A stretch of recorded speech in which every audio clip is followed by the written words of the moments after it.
तब आगे क्या होता है, ये क्रमिक असमानता वर्ण व्यवस्था में लागू की। अब आगे चलकर ब्राह्मणों ने यह क्रमिक असमानता का सिद्धांत शूद्रों और अछूतों में जातियों का निर्माण करके उन जातियों में भी प्रस्थापित कर दिया।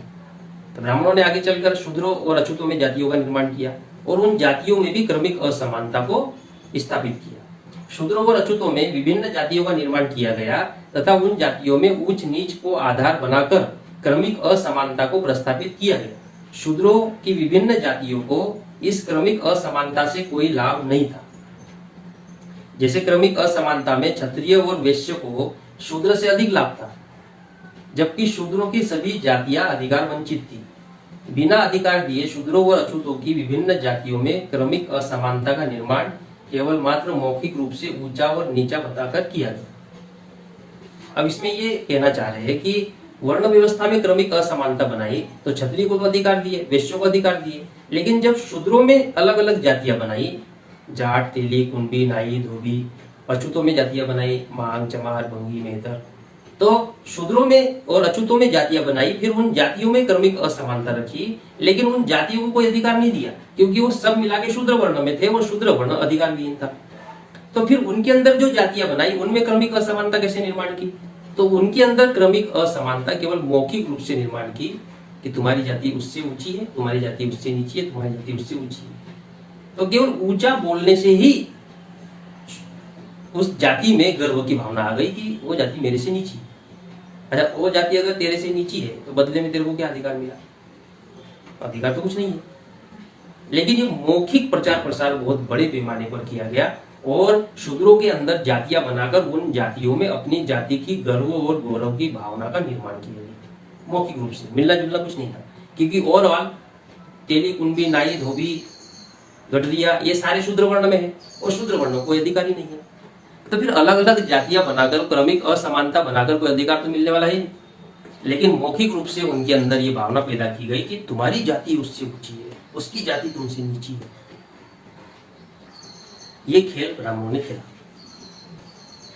तो आगे कहते हैं कि शूद्रों और अछूतों की विभिन्न जातियां केवल इस मौखिक ऊंच नीच के आधार पर ही गर्व करने लगी और अन्य जातियों को अपने से नीच और ऊंचा मानने लगी। मौखिक आधार पर प्रचार करने का परिणाम है। उदाहरण के लिए जाट ऊपर है, उसके नीचे कुर्मी, फिर लोहार, नाई, कुम्हार, धोबी, चमार, भंगी, ऐसा अलग अलग उन्होंने क्रमिक जातियों का निर्माण किया।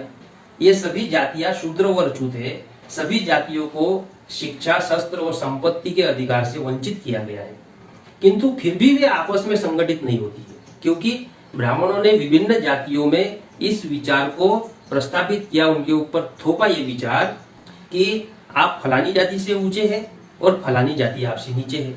यदि आप अपने से नीची जाति से कोई व्यवहार करते हैं तो आपकी उच्चता को हानि पहुंचेगी।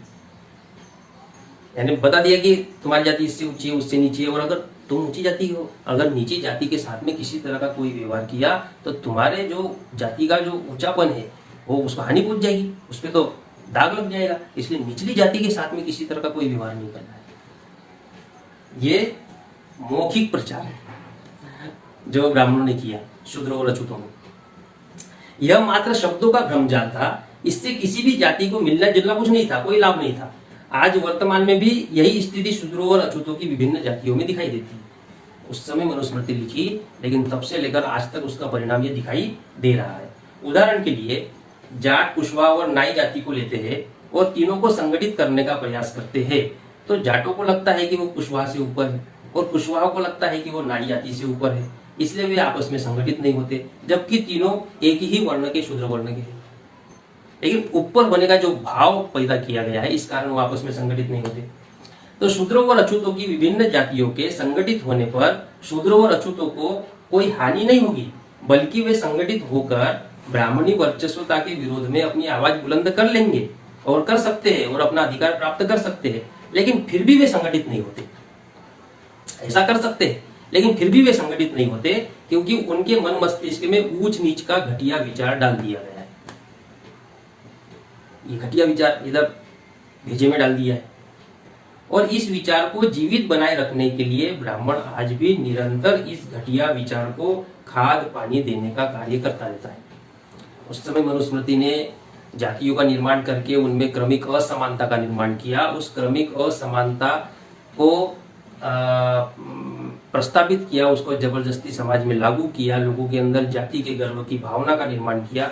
और आज के तारीख में भी उस क्रमिक असमानता को यानी जाति की उच्चता और नीचता को खाद देने का काम ब्राह्मण लोग करते हैं, आज की तारीख में भी हो रहा है।